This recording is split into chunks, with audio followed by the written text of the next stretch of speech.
Hey guys, and welcome back to another Skyrim mods showcase. Today is another episode where I share new and amazing mods that were recently released on Nexus, and if all that interests you, then you've come to the right place. So be sure to watch till the end to help the channel out. Anyways, let's get started. By the way, hear me out, in case you still don't have Skyrim or you're looking to buy other games. Instant Gaming is the #1 place to get discounted games for PC and consoles. From recently released games like Kingdom Come Deliverance 2, to other games such as Skyrim AE Upgrade or even games that you can pre-order with a cheaper price. You'll definitely find a better deal here. So if you're interested, be sure to use my link down below and buy cheaper games. Plus, we're also doing a giveaway with Instant Gaming where the winner gets to choose any game they want that's available on Instant Gaming's website. These are affiliate links which don't cost you any more, but it helps the channel out.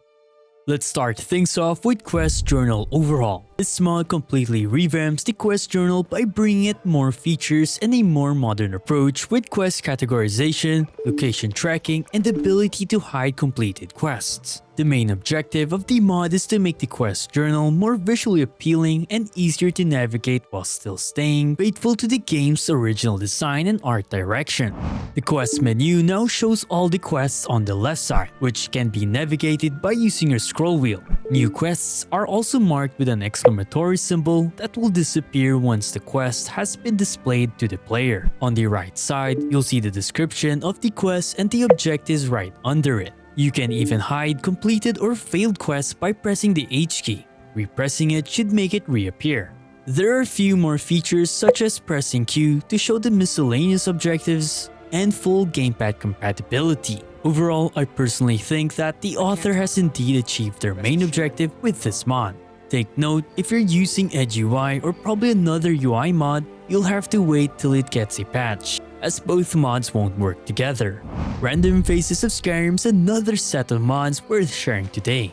These mods utilize the SkyPatcher's latest features to seamlessly distribute varied faces to bandits, Vigilant of Stendarr, Dawnguard, laborers, and even guards. With these, you'll no longer see the same NPC in one location. It was honestly immersion breaking whenever you come across an NPC with a similar face or skin or hair you saw not too long ago. However, thanks to this mod, that is now fixed and you'll now have a more seamless experience as you adventure throughout Skyrim.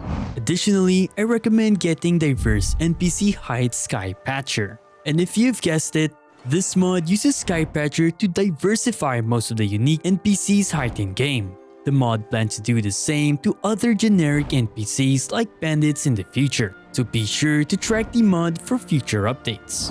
While we're at it, we have Knowledge is Power NPC Overhaul. Despite it only being a single NPC replacer, I personally find this mod the perfect overhaul for Urag the Librarian. He definitely looks like the type to know lots of wisdom, and at the same time, his new appearance matches the grumpiness attitude that we know about him. Overall, I recommend to check the mod out as well as the author's other mods, as you won't be disappointed. Are you looking for any specific volumes, Travis? In a book? You talk to me. Otherwise, you're going to find yourself in a lot of pain. Alright, the next is an armor mod which I don't know how to pronounce, so it'll be shown on screen on what it's called. Anyways, it's an armor mod that adds a lore-friendly Thalmor assassin armor set, weapon, and even a new Thalmor enemy type that you can encounter, which they're usually invisible to hide and wait for the perfect moment to strike their foes. The armor can be worn by both male and female characters. They look amazing and they perfectly match the assassin vibe that I know a lot of you love. You can even craft this armor as long as you unlock the Ebony Smithing perk. There's even a lore about the armor if you want to know more about it, which can be found in the mod's mod page. Usable Campfires is another brand new mod that makes it possible for us to interact with any campfires we come across in Skyrim. By utilizing Base Object Swapper, it will be a seamless integration to your game as you'll be able to cook meals without the campfire having a pot or even relit campfires that were originally unlit. I personally find this mod worth having, especially if you love to play Skyrim with survival mode on.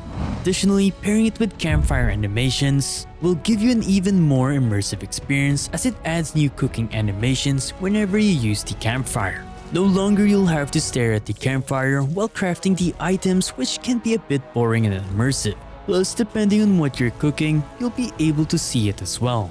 And since we're talking about campfires, Put Out the Fire's dynamic fire control system is a brand new mod that allows you to interact with fire source. You can now extinguish and reignite fire sources by using appropriate spells. So now if you shoot a frost spell towards a fire source, the fire will extinguish, and all you need to reignite it is to use a fire spell towards it. It's also worth mentioning that standing on top of any fire source will now hurt your character or NPC. Overall, I personally think it's a very nice immersive addition to try out.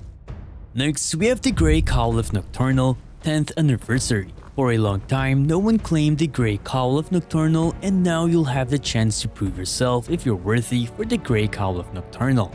I must say, you better be ready for what is to come when playing through the quest mod, as you'll be exploring new massive land, new city to explore in, puzzles full of mystery, massive dungeons, new enemies, and so much more. NPCs are also fully voiced, having that nice seamless experience. Speak, quickly.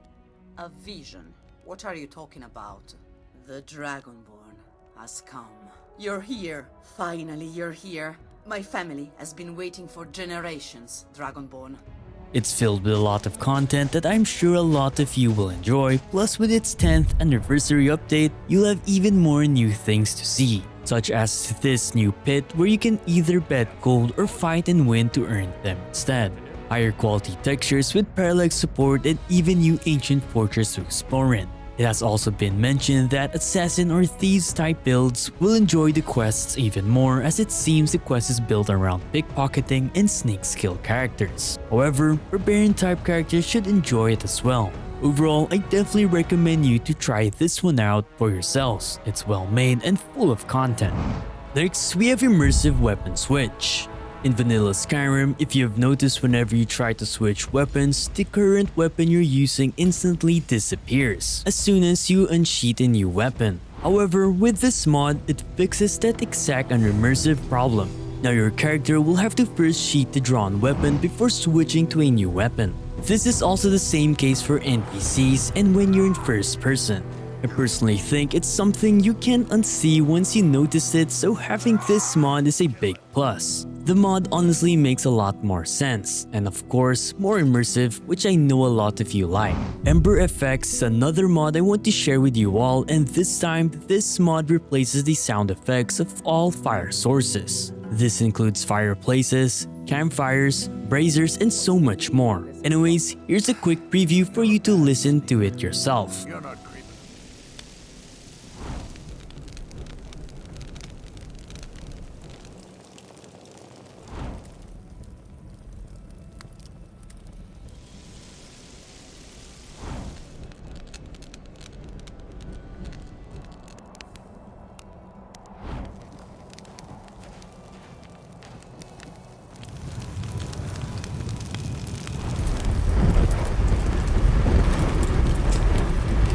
Another mod I want to share is Cathedral 3D Vanilla Tundra Grass.